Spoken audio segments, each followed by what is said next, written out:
business in Africa. You can't afford to be without Africa Investor. Wow, that was really great. That was a masterclass for me. I luckily a lot of what you said agrees with what I was, I had formulated to some extent in the report. It needs much stronger emphasis, stronger wording, and maybe structuring it in a way that puts these messages more upfront. So I hope, you're very welcome to give comments on this current version.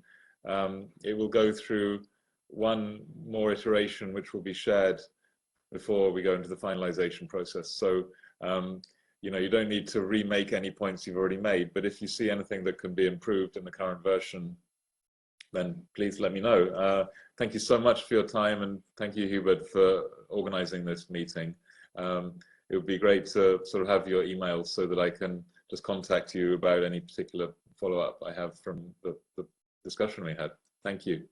Fantastic. No, we'll absolutely make those details available, Guy, and thank you for being open to understand that, this group here are very committed.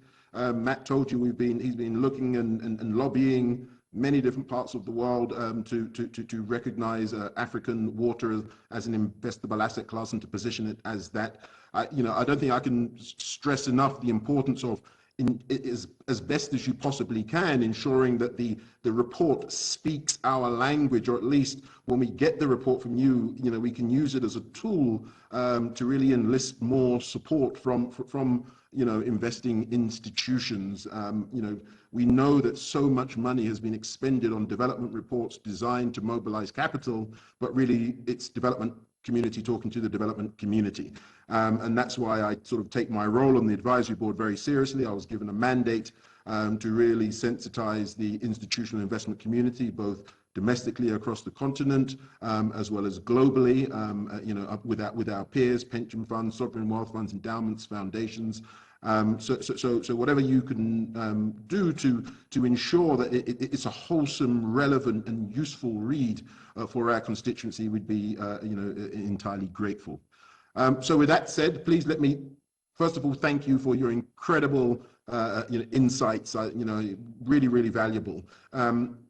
At the start, we mentioned there's going to be a UN water conference in March. It's going to be star-studded event. It's going to be one of the biggest UN summits focused on anything. It just so happens it's going to be on water.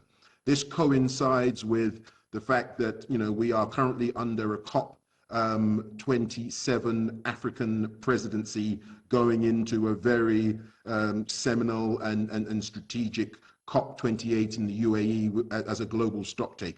And adaptation and water are going to feature very highly, and the views of and the mobilization of institutional capital is going to be high up on the agenda. So we will be staying in touch with each of you individually and as a group, because we may be doing something similar through the Global Water Partnership linked into the event at the UN in New York as some form of side event, similarly with Water Aid and a number of others. So I think the more we can come together in support of some of these key messages, that's appreciated. So thank you so much for your time and your participation, and I look forward to staying in touch. Doing business in Africa. You can't afford to be without Africa Investor.